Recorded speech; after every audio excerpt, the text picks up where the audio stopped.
Chapter 5. Running Free. It was the best year of Bertie's young life. But when it ended more painfully than he could ever have imagined. He'd always known that one day when he was older he would have to go away to school. But he had thought and hoped it would not be for a long time yet. He'd simply put it out of his mind. His father had just returned home from Johannesburg after his yearly business trip. He broke the news at supper that first evening. Bertie knew there was something in the wind. His mother had been sad in recent days. Not sick, just strangely sad. She wouldn't look him in the eye, and she winced whenever she tried to smile at him.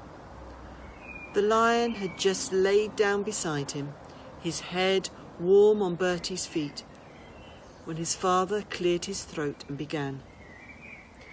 It was going to be a lecture.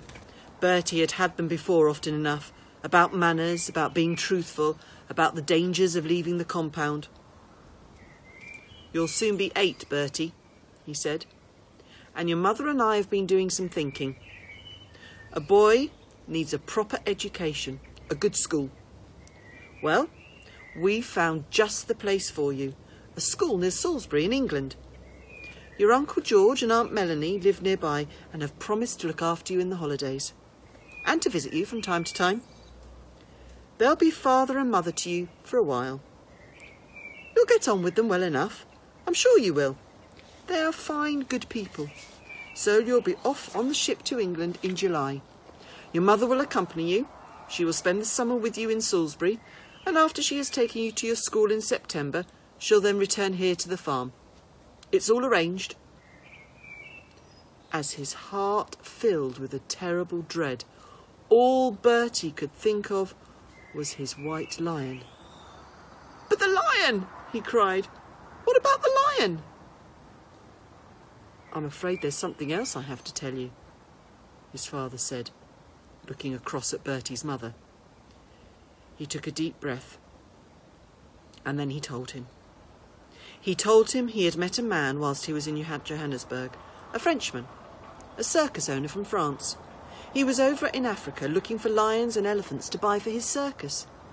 He liked them young, very young, a year or less, so that he could train them up without too much trouble. Besides, they were easier and cheaper to transport when they were young. He would be coming out to the farm in a few days' time to see the white lion for himself. If he liked what he saw, he would pay good money and take him away. It was the only time in his life Bertie had ever shouted at his father. "No, no, you can't!" It was rage that wrung the hot tears from him. But they soon gave way to silent tears of sadness and loss. There was no comforting him, but his mother tried all the same. "We can't keep him here forever, Bertie," she said. "We always knew that, didn't we? And you've seen how he stands by the fence, gazing out into the veld. You've seen him pacing up and down. But we can't just let him out. He'd be all on his own, no mother to protect him. He couldn't cope. He'd be dead in weeks, you know he would." "But you can't send him to a circus, you can't," said Bertie. "He'll be shut up behind bars. I promised him he never would be. And they'll point at him. They'll laugh at him. He'd rather die. Any animal would." But he knew, as he looked across the table at them, that it was hopeless, that their minds were quite made up. For Bertie, the betrayal was total. That night he made up his mind what he had to do. He waited until he heard his father's deep breathing next door. Then, with his white lion at his heels, he crept downstairs in his pyjamas, took down his father's rifle from the rack and stepped out into the night. The compound gate yawned open noisily when he pushed it. But then they were out and running free. Bertie had no thought of the dangers around him, only that he must get as far from home as he could before he did it. The lion padded along beside him, stopping every now and again to sniff the air. A clump of trees became a herd of elephants wandering towards them out of the dawn. Bertie ran for it. He knew how elephants hated lions. He ran and ran until his legs could run no more. As the sun came up over the veld, he climbed to the top of Kopje and sat down, his arm round the lion's neck. The time had come. "Be wild now," he whispered. "You've got to be wild. Don't come home. Don't ever come home. They'll put you behind bars. You hear what I'm saying? All my life I'll think of you. I promise I will. I won't ever forget you." And he buried his head in the lion's neck and heard the greeting groan from deep inside him. He stood up. "I'm going now," he said.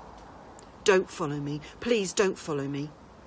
And Bertie clambered down off the Kopje and walked away. When he looked back, the lion was still sitting there watching him. But then he stood up, yawned, stretched, licked his lips and sprang down after him. Bertie shouted at him, but he kept coming. He threw sticks, he threw stones, nothing worked. The lion would stop, but then as soon as Bertie walked on, he simply followed at a safe distance. "Go back!" Bertie yelled. "You stupid, stupid lion! I hate you, go back!" But the lion kept loping after him, whatever he did, whatever he said. There was only one thing for it. He didn't want to do it, but he had to. With tears filling his eyes and his mouth, he lifted the rifle to his shoulder and fired over the lion's head. At once the lion turned tail and scampered away through the veld. Bertie fired again. He watched till he could see him no more, and then turned for home. He knew he'd have to face what was coming to him. Maybe his father would strap him. He'd threatened it often enough. But Bertie didn't mind. His lion would have his chance for freedom. Maybe not much of one. Anything was better than the bars and whips of a circus.